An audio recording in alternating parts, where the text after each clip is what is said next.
All right, what is going on, everybody? Welcome back to another video. This time, I'm going to bring you the first WNBA regular season game breakdown.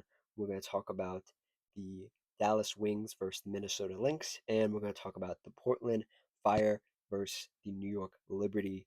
If you like what I say, like the video. If you have any opinions, comment it down below. And if you just like the vibes, consider subscribing. Welcome again to the first WNBA regular season game recap video. I do these a lot for the NBA, and I want to do them more for the WNBA this season, seeing as the games will be a lot more accessible to me at least. And as the NBA season sort of winds down here as we get into the conference finals and then into the NBA finals, WNBA will still be going on. The regular season will still be going on for them. So I want to bring you guys more content, more WNBA related stuff to start off here. In the beginning of the season, they'll be a little sporadic, but as the NBA winds down, they will get more frequent. And what I do in these videos for those who are watching this for these videos for the first time, if you're a WNBA fan and don't watch my NBA content, I'll break it down for you real quick. I talk about the games, I talk about what I like, what I didn't like, maybe some post game stuff sometimes. There's a lot of post game stuff that went on with the Wings and the Lynx game, and I talk about what I like, what I didn't like, the players I like. I give my opinions throughout the year. You know, my opinions do change. I am open to changing my opinion. A lot of the stuff I won't die on the hill per se. Some stuff I will. Other stuff I'm willing to have an open mind and be changed. And you guys get to hear my reaction in real time of what I think about these teams here in May versus at the end of the regular season, into the playoffs, into the finals, etc., etc. So, first game I want to hop into here again is Minnesota Lynx versus Dallas Wings. If I do jumble up the names, I apologize. Like I said, I am doing NBA stuff, so I might say the male counterpart to the women's team or vice versa. I apologize in advance. But let's do a game breakdown here real quick. The first note I have here from this game is Paige Beckers is going to cook Courtney Williams. That's top left of your screen, actually, right there.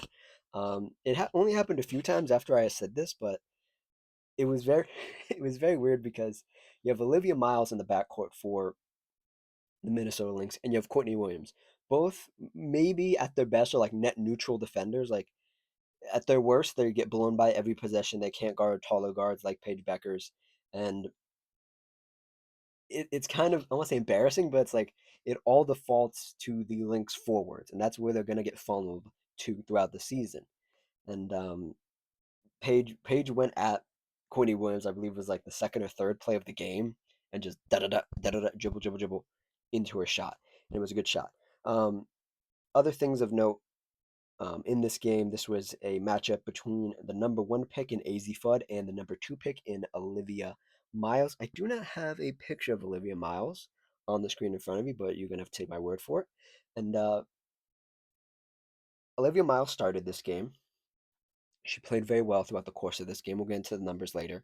And AZ Fudd entered the game in the first quarter with 4:15 left in that quarter. Um, Miles had a great layup on the Defensive Player of the Year last year, Elena Smith. And then as we get through the course of the first quarter, getting into second quarter, especially towards the end of the first, Maddie Sigris for the Dallas Wings started going off. And keep this in mind. This is a very important um, note right here about Maddie Sigris, that she went off in the first quarter, into the second quarter. Had a lot of great mid-range shots, had a lot of good layups, some good cuts. AZ Fudd also had some good cuts to the basket, kept moving the ball. And overall, I said this in the, I guess, the opening weekend video that I did last week. Or, yeah, was it the beginning? No, earlier this week, where I like what the Wings are doing. I really do love what they're doing. It looks way better than it did last year. The offense, everybody's moving. The ball is snapping around. If they don't have a shot, they pass it back out, and they're trying to find not just the best player, which is Paige Beckers, but they're trying to find the hot player, the player that has the hot hand at that moment. And it works out when it does. And then other times it can become very stagnant, it can resort back to what it was last year, which was a lot of iso ball for Enrique, for Page, and trying to will their team to a win in a close game that they maybe could have won.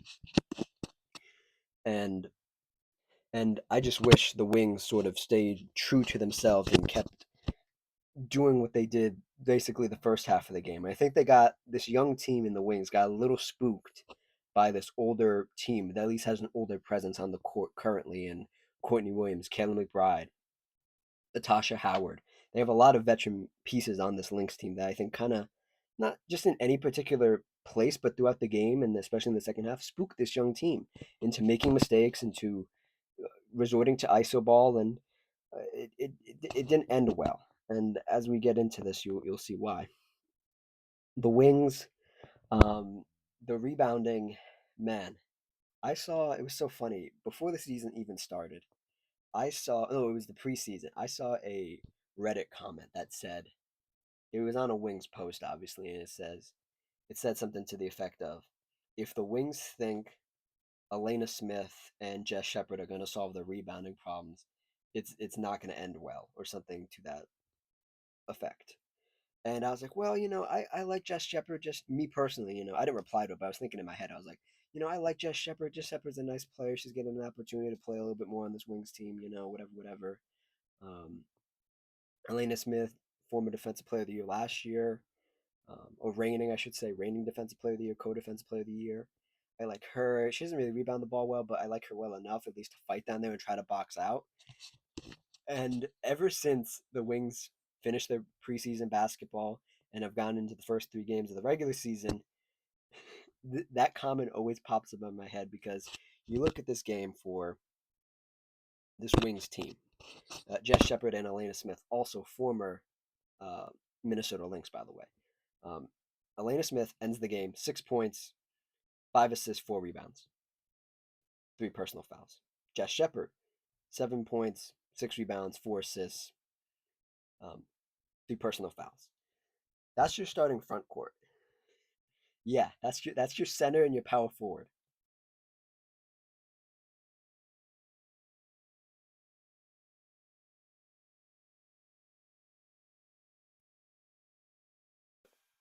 Hello? Oh god, my mic. There's something weird there. For that's your power forward. Sorry about that. I had some microphone issues. We are back now, though. Of course, something has to go wrong, in my first WNBA regular season recap video. Anyway, Jess Shepard, Elena Smith, those are your starting forwards, and they combined for 10 rebounds. That's not great. And I'm going to use every opportunity I can to say I don't want to say AZ Fudd was the wrong draft pick for this team, but this team desperately needed a real center or just somebody taller to get the basketball and put it on the floor and put it back up or get it out to the guards. Because if you're not going to be able to rebound this whole season, and it's 3 games in, so this might be a slight bit of a reaction, but if you're not going to be able to rebound for the majority of the season, let's say, you're going to have a problem with closing games. You're just going to have that problem. And maybe the scoring can outweigh that stuff, but when it gets down to those last couple seconds of a game, rebounding and controlling the boards is so important. And I very highly doubt Elena Smith and Jess Shepard are going to be able to do that. Even though they're both good to great in their own right, it's just not going to pan out the way you think it is. And then what do we have here? The rebounding, and then we have. Oh, this was a note for the Lynx. Um, Natasha Howard. She had Paige Beckers posted up a couple times during this game, especially in the first half, and uh, Olivia Miles, Courtney Williams, Kayla McBride, nobody got it to her. And I was kind of upset that they didn't get it to her because Paige Beckers on Natasha Howard. Natasha Howard's a vet in this league, and Paige Beckers is still like a little girl. This is her second year in the league. You gotta give it to Howard and let her bang down, let her bang down there. Let her throw some elbows at Paige Beckers. Let Paige Beckers work on defense. Make her work because then she's gonna get tired on offense. The fatigue is gonna set in if Howard's gonna just be posted up on her not every play, but like say every 3 plays, every 4 plays. It's not gonna end well for Paige. And then as we crawl into the second half here, the sloppy play. by the Wings to start this half really sums up um, the third quarter and the fourth quarter as well, where they started to look a little spooked and they started to look a little scared and started to resort back to the Enrique, ISO ball, the Paige Becker's ISO ball, um, Maddie Sigrist to how do you say this? I guess continue into the second half. Didn't play that much. She had 17 points to end the game, 14 rebounds, one assist, and she played 16 minutes in total. And she probably should have played more. I don't think too highly of Maddie Sigrist. I even said in my top 50 players coming into the season that Maddie was not even a top 50 player in my eyes. But this matchup favored her a lot. There were a lot of opportunities where you probably could have gotten her in the game and at least gotten some buckets out of her. She probably maybe could have ended the game with 27. Um, didn't shoot the three ball well, but nobody off the bench for the Wings shot the ball well from three. Paige was the only one who was positive shooting a three. She was 3 or 4 from three. Everybody else 1 for 4, 1 for 2, 0 for 1, 0 for 3, 0 for 2. Yeah, yeah. I feel like Maddie could have gotten on there. Maddie was the 0 for 3, but I mean, shooters shoot. So you throw the ball to her, and she may be a little bit more wide open. She could have gotten the basket, but also uh, at the end of this third quarter, the Lynx sustained a very scary injury to Emma Chichove, Chichove, Chichova, number 22. Um, Little knee injury. She's getting an MRI. I haven't seen an update on her, but it looked like she was in a lot of pain. So there was that. Kind of brought the whole mood down, but then had to get right back to work in the fourth quarter. And my big note here for this quarter in particular is the Lynx work their way into this game, finding a good groove to almost lead the end of the third, but the Wings get the last second shot off. Yeah, and then the Lynx held on to this game with good ball movement, and they needed to play some defense. And they eventually did play some defense. The great defense and the timely shots making for the Lynx got them the lead, and what seemed like how scatterbrained the Dallas Wings were basically won them this game. And then the Lynx beat the Wings by committee at the end. And the Lynx win this game 90 to the Dallas Wings 86. Now, let's get into some real numbers here. So, for the Lynx, Natasha Howard, 26 points, 5 rebounds, 4 assists, 7 turnovers, not great. Nia Coffey, 13 points, 8 rebounds. Kayla McBride, 11 points, 8 rebounds. Courtney Williams, 21 points, 5 rebounds, almost leading the team in scoring, second leading scorer. Probably one of her better games. Is it strange to say? We're only 3 games in again, but I like Courtney Williams with a guard like Olivia Miles who gets people involved versus a player like Nafisa Collier, because Nafisa Collier, not saying she's not a facilitator, but like her prerogative isn't to assist all the time, and that makes Courtney Williams the de facto like point guard. Courtney Williams looks great next to Olivia Miles. I didn't think I would like it, even though the defense I'm still very suspect of. I really like their backcourt, the vibe, just the one to score, but they both can score. But like Courtney is now the shooting guard. She has to score. This is her job. She doesn't have to worry about anything else really. Maybe you swing the ball a couple times, but that's all she's got to worry about. And moving her feet and keeping her hands like out of people's pockets so she doesn't collect fouls. And then Olivia Miles, 15 points, um, 6 assists, leading the team in assists, 2 rebounds, only 3 turnovers, only 2 personal fouls. A really solid game from everybody on the Minnesota Lynx in the starting lineup. I liked that they rolled out this lineup against this Dallas Wings team, and then off the bench, it really didn't get a lot.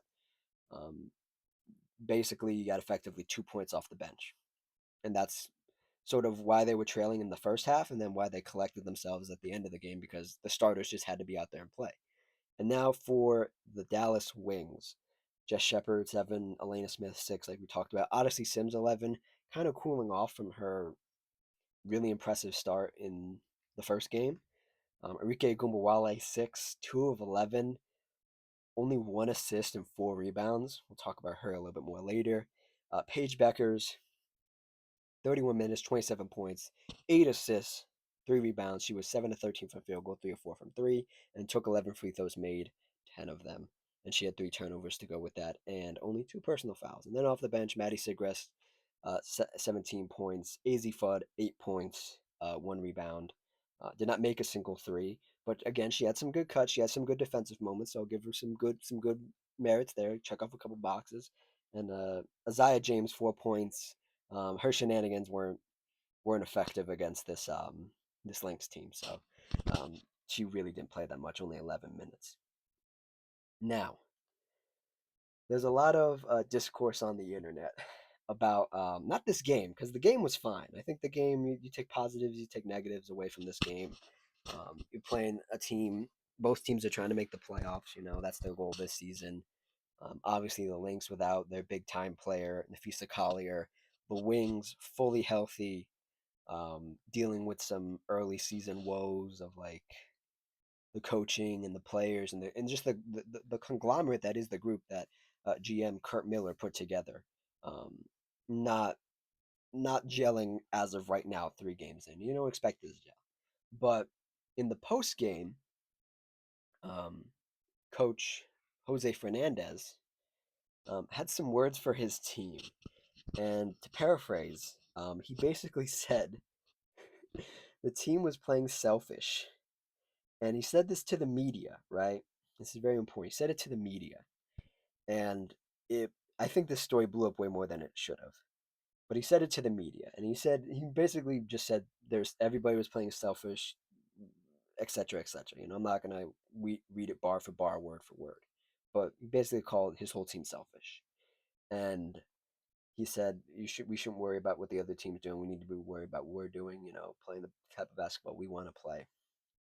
And I saw that last night, and this was the first game on Amazon, and the Amazon crew um, talked about it. Schwinn Cash, the other lady, I'm forgetting her name right now. I'm drawing a blank, but they didn't like it in that moment because they watched it live. Essentially, they reacted to it live, and I thought it was blew out of proportion a little bit. But the way they broke it down as former players, um, they articulated it very well, and I thought they had some very interesting insight on it. And then obviously, when those people have good insight on it, the internet, people on the internet have to freak out about it and like say all this stuff about it, and it boils down to some of the stuff just boils down to like people saying like this is why we need more women in coaching. Like that's just like a bonehead take. Like that's just it's such a stupid take to have. If you actually think that, no, like I know there is some offense to this. If you actually think that, like this one time he said something that was a little out of pocket, you're like, this is why we need more women in coaching. No, stop it, stop it. I have more words I would like to say to you, but I have to keep this video at least monetizable. So, um, I'm not going to say those words, but don't talk about basketball. If that's your takeaway from what Coach Fernandez said, um, then you need your basketball badge taken away. Just a stupid take, a boneheaded take. Um, but then there are the other people that are, you know, saying like it's fine that he said that, but he shouldn't have said it to the media. He should have said it to his players, and I can agree with that, like halfway. Um, I think w- when you have a coach, a young coach, we'll say young, a newer coach, not young, newer coach. This is his first time coaching professional basketball in the states. Um, he's a coach of a very young team. I think there are certain ways to go about things, but also like I'm the coach. He's probably forgotten more basketball than any of these players know, right? And I think he deserves a little leeway just to be able to say what he wants. And maybe the way he went about it wasn't the appropriate way, and he's going to learn from this, and it's going to be a learning experience. But hey, guess what? This isn't college. This isn't, whatever, whatever other league or whatever the case may be. Sometimes you just got you just gotta talk your shit. You just gotta say it how it is. And if I'm asked, what we did wrong, I'm just gonna say it. I'm not gonna beat around the bush. And I genuinely do think it came from a place of it came from a place of good intentions. And I think the other thing that Schwinn Cash and I can't believe I'm forgetting the other player's name, the former player's name, but I am, said was like, this is not how you go about things, you know? If you're gonna say this, make sure you say it to the players first and then come to the media and say it so the players know that there's more context to just saying the word selfish, you know? And not just throwing it out there and making everybody look around like, oh well, is it this player? Is it that, like the players looking at each other and looking at their teammates and is it this person? Is it that person? Is it me? Is it them? You know? And I think the other main thing that that really rubs me the wrong way about this, not in any way, shape, or fashion what Coach Fernandez said, but like fans and like other people that are online, you know, in social media, are like, how could he do this? How could he throw these players under the bus? He's not a real head coach. Da da da da da. It's already worse than last year. You know, people overreacting and sometimes being a little bit funny about it, but I think for an organization like the Wings and Wings fans, if you don't want to hear this, then like plug your ears or something. For an organization like the Wings and the Wings fans who have had absolutely nothing, have been destitute for 10 years, have had very high highs, the very high highs of Liz Cambage being the single having the single scoring record in a WNBA game, to drafting Charlie Collier, to that being an absolute bust of a pick, to being bad for another couple years, and then finally getting Paige Beckers, and then finally getting AZ Fudd this year. For them to act so pretentious and act like Coach Fernandez is in the wrong is preposterous to me. Like there needs there needs to be hard conversations to be had. And sometimes, you know what? I'm not going to tell my players what one on one. I'm going to say it to the media because I want it. I want it to be in their head. I want them to think about it and think about it over and over and over again. Because guess what? They probably are selfish. And I'm not trying to single this person out, but Arike, one of the most selfish players ever. Like she like, and I came on here and I sat on here and I said I hope Enrique can change her play style and change what she does because she's a very talented player and it'd be a waste for her just to be known as a shot chucker and that be her whole legacy as a WNBA player. But she is, and the system is no longer predicated around her. It's predicated around everybody sharing the ball and moving the ball and keeping the ball going around. Enrique at times has tried to do that throughout these first three games, but man, over and over and over again. I look stupid trying to tell you guys like I hope Enrique can do this. I know she can do this. Because at the end of the day, maybe she's not able to do that. Maybe she's not. And maybe we just have to accept that at this point. And Paige is young enough and smart enough to figure it out at some point. But Paige, again, like we talked about earlier in this video, resorts to iso ball sometimes, resorts to like, I'm gonna take this last shot. F the system, you know, F whatever play or whatever, not necessarily F the play, but just disregard whatever, right? I'm taking the ball. I'm the best player on this team. I should be taking the shot. And at times, yes, you should be taking the shot. At other times, you should be passing it out. And this is also on the coach. I'm going to bring it back to the coach. Maybe there should have been more people on the floor that could give you better shots. Maddie Cigarettes, for example. You know, maybe the five on the floor that ended this game wasn't the five that you probably should have been out there. Maybe you think about that as well. But I think this discourse over like Coach Fernandez like being I don't want to say bad coach, but like just being like a bad person for just calling his players out is so stupid. It's so stupid. I've seen NBA coaches do worse things, say worse things in media. I have, and I understand like WNBA fans want their players to be coddled and want their players to be like adored and not have anything wrong with them and not be able to criticize them. I want a coach who criticizes me. I don't know about y'all. I want a coach who criticizes me. I want a coach that tells me the truth. I don't want somebody to just bend the knee and like glaze me, you know, and tell me I'm great at everything. There's nothing wrong with what I'm doing. You know, maybe again, maybe he could have done it in the locker room. I had hoped he would probably have done it in the locker room before and say, "Hey guys, you're playing selfish. I'm gonna say this to the media. I want you guys to be prepared for this. You know, this is what's gonna happen. I need to say this. I'm gonna tell the truth. I'm not gonna lie to the media. You know, maybe and he didn't. You know, and it is a bit disappointing that he went that route, but it might work out in the long run. It might work out. You look at, this is a bit of a different situation, but you look what the Aces did last year. The Aces got embarrassed. Sometimes you need to be embarrassed to like take that next step. And guess what? I said this before also. Paige Becker is an AZ Fudd, and a lot of these other players have been in the league a long time, so they know this. This isn't college. It isn't all sunshine and rainbows, and I'm going to pat you on the back, and I'm going to be your friend. I do want to be a friend as a coach, but I'm going to tell you the truth. And Coach Fernandez seems like a no BS person, and I respect that about him. And I think it's a double edged sword being a man in a women's game, coaching them is like, there's always going to be those detractors. There's always stupid people that are like, a woman would never do that. This is why we need more women in coaching. And those same people, if a woman would have done this, would say, "Oh, she misspoke. Oh, she give her another chance." But a man does it. Get him out of there. He's a bad coach. Move on. Like, get out of here. You're not a WNBA fan. You just like pushing agendas and pushing narratives. We don't want that here.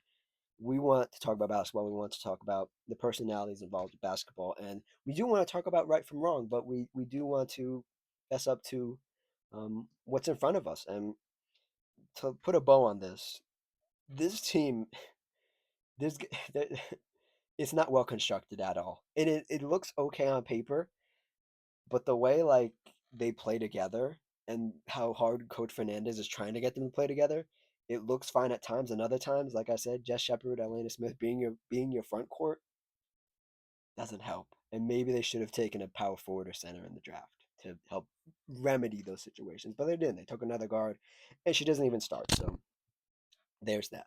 Let's move on to a quick hit here from another game. We're going to talk about the New York Liberty versus the Portland Fire on the bottom of your screen now. I'm going to cut to the chase. um, these teams played each other less than what at the time was 42 hours ago, and the New York Liberty got jumped on. They got game winnered. Game one, they got a game winner scored on them. The Portland Fire beat them to get their first franchise win in, was it like 20 years or something like that? Because they are a returning franchise. They got a new head coach, his first win, and it was all great. It was that building exploded when that shot went in, and the Liberty were looking to get their get back, and they did. The Liberty won this matchup, this version of this matchup, a flat 100 to the Portland Fire's 82, and I don't have a lot of notes for this game because um, it was pretty decisive that the New York Liberty were in control. There were some really good runs and some really good like vibes from the Portland Fire carrying over from that heroic performance that they played against the same team just a day ago. But my first note here says pretty back and forth. Fire feel like they have more continuity in playing the Libs. Less than 42 hours ago helps their confidence. Looks great, but um, Julie Van Loo helps the Liberty out with some passes and some shot making to make the Fire sweat more to end the half. So yeah, um, Julie Van Loo for the New York Liberty on a hardship contract. I'm a big Julie Van Loo fan. I like the way she plays. She reminds me of sort of like she reminds me of like I don't know who she reminds me. She's just a cool watch. 9 points, 4 assists, only 2 turnovers. Move the ball around. I really hope they keep her on this team. She does remind me, now that I'm thinking about it, of a mini like Sabrina Ionescu, who's out right now for the Liberty. But I just like the way she's fully committed herself to the playbook and just moving the ball. She's not hunting her shot. She's not looking for her shot. She's just doing what she needs to do out there, and perhaps maybe doing whatever she needs to do to keep a job. And it really did help this team. It was a good boost of energy when Brianna Stewart wasn't out there, when John Cole Jones wasn't out there. I also want to shout out Alex Fowler with 12 points, Paulina Esther, Astier, number 18. I'm not going to butcher her name anymore. 20 points for her. Both those players, I like both of those girls. Those women are incredible. They looked great out there with Julie Van Loo and the rest of the some of the support, some of the main cast. Marina Johannes and um, Lacey Laney Hamilton, Benaja Laney Hamilton out there. Heading into the second half, though, the Liberty came out firing. They knew they couldn't let this Portland Fire team keep this game close in the second half because that's what happened in their last game, and they lost that game in a game winner. They just stepped on it. Brianna Stewart ends the game with 22 points, only 1 of 4 from three. I'm gonna have to check her shooting numbers. Keep a tab on those because last year was her worst shooting year of her career. Jonquel Jones 6 points, 9 rebounds. How many fouls did she have? Only one foul. I'm gonna be honest, and I've kind of alluded to this fact before. Jonquel Jones might be a little washed. And people got mad at me when I said that. I said it on another platform, and people are like, "What are you talking about?" I can see these things. I have the vision. I know. I know things, guys. I know things. Believe me. uh, Lainey Hamilton 8 points. Marina Johannes 3 points, but 11 assists. Really good. 3 rebounds. Paulina number 18, 20 points, like we said.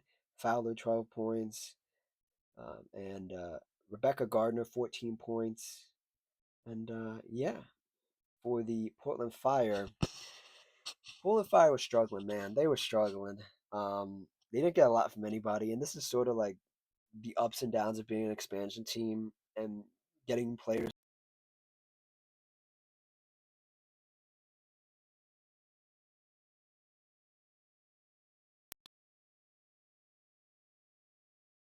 Can't seem to get rid of the tech issues today. That's lovely, right? Uh, anyway, where I was this is the ups and downs of a expansion team, or like you're gonna have games where like everybody's just okay because that's what they're used to being is okay. Like Bridget Carlton 11, Emily Ankhurst 11, um, Pooch 13, Megan Gustafson 14, Haley Jones 10, Sug Sutton 8. Like these are great like tertiary players, like second, third, fourth players. You're asking them to be a one, you're not gonna get every night because that's not what they're used to. And that's just what it is. And on the other side of this, when you have the Liberty, when you have Brianna Stewart with 22, former MVP, still really good. You have these nice players that pop up for the Liberty. Like we talked about number 18, Paulina, and then Fowler, um, having just solid games, just enough to keep the team afloat. That's when you lose these games, and um, it wasn't a bad game by any means by the Fire. It was just a game where they got out basketballed essentially, if that makes sense. I'm gonna coin that term. You got out basketballed. I like that. Also, no Laida for the Fire. That hurt them. She was essentially their, I won't say leading scorer, but a big part of their offense. And yeah, that's it. That's the video. Before we have any more tech issues, I'm going to get out of here. I hope you guys did enjoy this WNBA recap, the first one of the season. Sorry for all the technical difficulties. There won't be any more going forward, hopefully. Like I said in my last video, my two last videos, there are going to be some changes coming to the channel that are very exciting. I'm always trying to improve the content for you guys, so I hope the changes that are going to start definitely my next video, and then starting next week, and then carrying on throughout the rest of this year will make your experiencing, listening, and watching, and all that stuff on this channel even better. So the end screen should be playing right now. Check out the video on the left. It should be my top 50 players coming into this year. Check that one out. It's a long one, but it's worth it. And then check out the video on the right. It's my road to the 2026 WNBA draft. It's a little bit old since we already have these players playing against each other, but it's just something that I did previous to the season, obviously. So if you want to check out my opinions on any of the rookies, my opinions on Olivia Miles and AZ Futter, both in that playlist. If you want to check that out, you can check that out. And if you click my little icon right at the bottom middle of the screen, a little subscribe will pop up and you can subscribe with ease. Like and comment as well, and I will see you all next time. Cheers.